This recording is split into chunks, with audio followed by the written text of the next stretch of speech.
नमस्कार फॅमिली. मी आज तुम्हाला बनवून दाखवते पावट्याच्या बियांचा मसाले भात. त्याच्यासाठी मी इथं साहित्य घेतलं आहे. 2 ते 3 छोटे कांदे, कोथिंबीर, पावट्याच्या बिया, अद्रक लसूणची पेस्ट, कढीपत्ता, 1 टोमॅटो आणि 1 बटाटा. त्याच्या आणि इथे मी थोडीशी तूर डाळ घेतलेली आहे आणि शेंगदाणे घेतलेले आहेत आणि तांदूळ स्वच्छ धुवून भिजायला टाकलेले आहे. आता आपण भात करण्यासाठी स्टार्ट करूया. मी इथे आता तेल टाकते पातेल्यामध्ये. त्याला आता आपण थोडंसं गरम करून त्याच्यामध्ये तेल आता आपलं तापलं आहे. त्याच्यामध्ये मी आता मोहरी टाकते. तिला थोडंसं तडतडून द्यायचं. त्याच्यानंतर आपण इथे कढीपत्ता टाकूया. नंतर जिरे टाकूया. अद्रक लसूण पेस्ट, कांदा,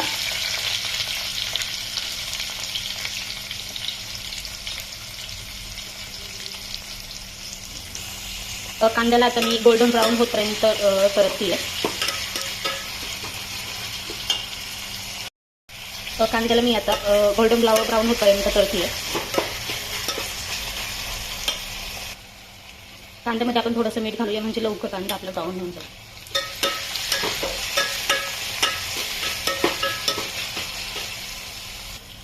इथे आता कांद्याचा पाहू शकता कलर थोडासा चेंज झाला. आता याच्यामध्ये मी टोमॅटो टाकून त्यालाही चांगलं तळून घेते.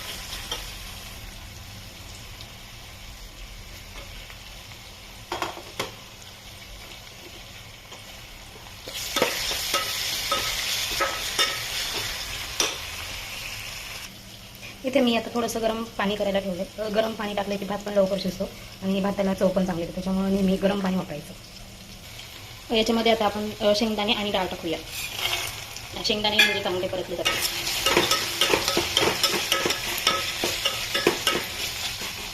आता यांना चांगले आपण परतून घेऊया. याच्यामध्ये मी आता पावट्याच्या शेंगा आणि बटाटाही टाकलाय. आता यालाही चांगलं 5 मिनिटं परतून घेऊया आणि याच्यामध्ये मसाले टाकूया. मी मसाल्यांमध्ये घेतलेले मसाले तुम्हाला दाखवते. मी याच्यात हळद घेतली अर्धा चमचा.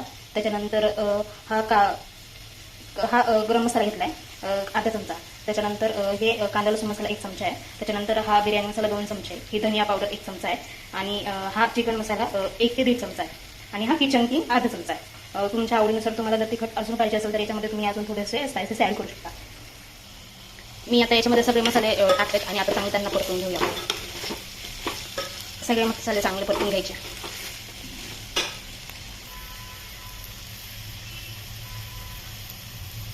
बघितलं इथं आपले सगळे मसाले पण मस्त परतून गेले आणि मस्त सगळ्यालाही लागून गेले ते. आता आपण याच्यामध्ये ना तांदूळ मिक्स करूया. आता याच्यामध्ये जो मी भिजवलेला तांदूळ आहे ना, तांदूळही चांगला भिजलेला आहे. त्याच्यामुळे तो लवकर शिजला जाईल. आता हा जो भिजवलेला तांदूळ आहे तो डायरेक्टली मी याच्यामध्ये टाकते.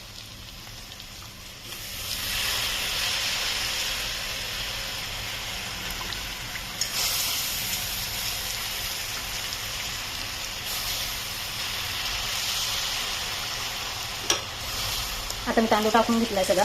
आता आपण याला चांगलं सगळीकडे फिरवून घेऊया म्हणजे त्यालाही मसाला लागेल. इथे मी तांदूळ टाकून घेतला. आता आपण चांगलं त्याला हलवून घेऊया आणि असंच त्याला 2 ते 3 मिनिटं ठेवूया.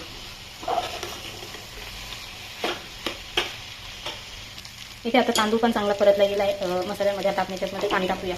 जे मी गरम पाणी केलेलं होतं ते पाणी टाकूया.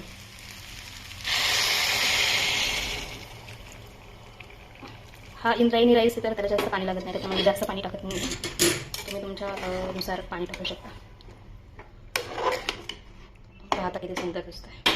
आता याला आपण असंच शिजवून देऊया थोडा वेळ आणि नंतर झाकण ठेवूया 5 ते 10 मिनिटांनंतर.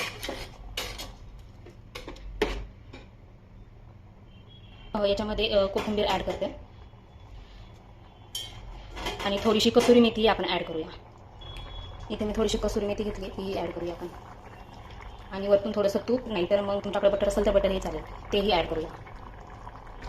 मी इथे थोडंसं बटर टाकते आहे. तुमच्या आवडीनुसार तुम्ही काही टाकू शकता, तूप नाही तर बटर.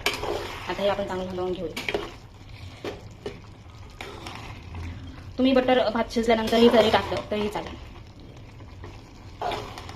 याला तसं शिजवून देऊया आणि 5 ते 10 मिनिटांनी याच्यावरती आपण झाकण ठेवूया.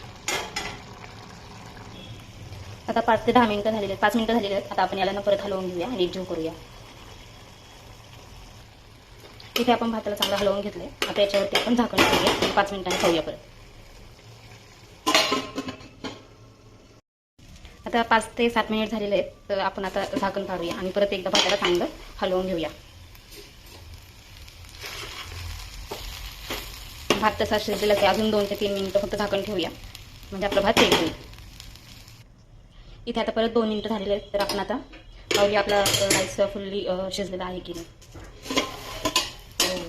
तर पाहू शकता आपला भात इथे तयार झालेला आहे, तांदूळही चांगले शिजलेले आहे. आता आपण याला असंच थोडा वेळ गॅस बंद करून 5 ते 10 मिनिटं झाकण ठेवून तसंच त्याला थंड व्हायला ठेवणार आहे. तर आपला भात इथं तयार झाला आहे, खूप छान दिसतोय आणि स्मेलही खूप छान येतोय. तर नक्कीच तुम्ही ही रेसिपी करून पहा, तुम्हालाही आवडेल आणि मला कमेंट करून नक्की सांगा की तुमचा राईस कसं झाला आहे. आणि प्लीज माझ्या चॅनलला सबस्क्राईब करा, कमेंट करा, लाईक करा, शेअर करा. Thanks for watching. Bye bye.